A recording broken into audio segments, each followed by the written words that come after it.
My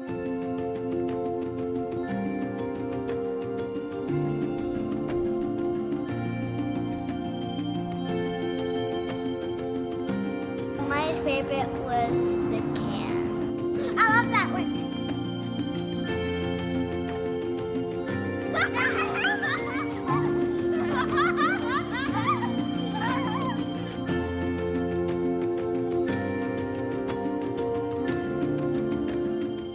What's something you enjoyed about it when we took it on location?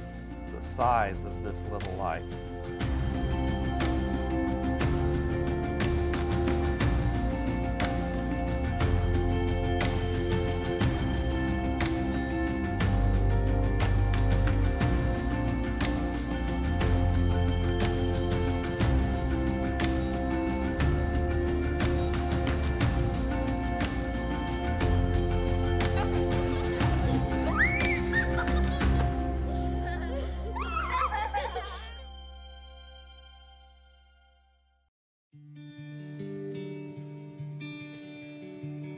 Today we're talking about Godox's newest light, the AD100 Pro.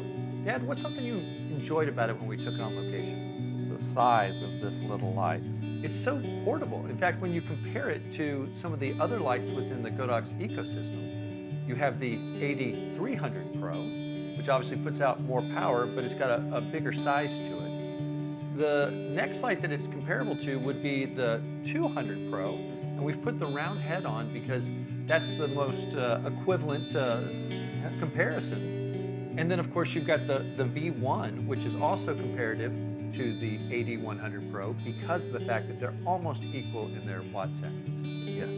One of the benefits of this light, this was the original pocket flash, the AD200 Pro. And of course, when you look at the scale of it, it's much, much smaller. And you mentioned that you really enjoyed the size. I do. I think for spontaneous moments that you're going out with your camera case, but you don't want to carry a bunch of extra lights, this is the perfect option for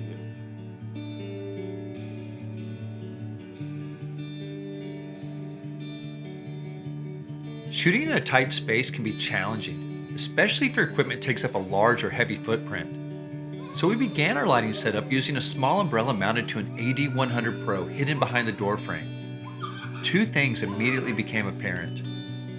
We wanted a separation light on the girl in the red shirt to provide some depth and dimension. We also wanted to supplement the light fall off for the girl on the stairs. So we put an amber gel, grid and barn doors on the backlight, and for the fill light we used an S2 bracket with a larger reflector grid combo.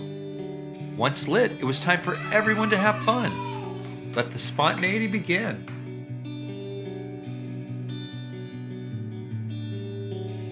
We loved the available light shining through the schoolhouse windows.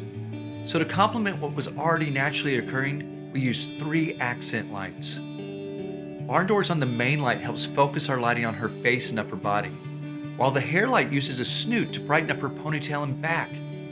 It's the fill light that's sitting in the corner on top of some furniture, pointed upward and using the diffusion dome, that reduces the overall contrast within the scene.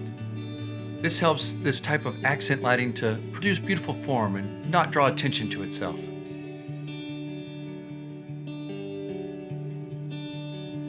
For this shot with the wagon, we put the girls in some open shade. Our main light is in a softbox to create a larger light source. Thanks to the Godox S2 bracket and the lightweight of the AD100 Pro, it was easy to handhold and keep pace as they moved. And boy did they ever. The second flash uses a larger reflector and grid to create the backlight. We also hid a flash behind the girl in green, using the barn doors to block the light from hitting the ground behind her. The main goal of this kind of lighting is to highlight the girls and capture their moments of joy. Secondarily, we also wanted to balance the overall scene. The key is that we needed to be quick and nimble. We used color and light direction to create the mood and atmosphere for this indoor concept. Compared with the cooler blue tones from the other room, the lamp's naturally warm tones provide us a visual focal point. We used a snoot and amber gel on the main flash. That allows us to control the light spill and match the color temperature while lighting our subject. The second flash uses a blue gel under a dome diffusion. Bouncing off the ceiling helps us soften the light quality even more. We loved how lightweight, compact, and portable the AD100 Pro was to use on location. Thanks for taking the time to watch, like, and share this video. If you found it helpful, check out Godox's official YouTube page, full of great content to help you learn and grow.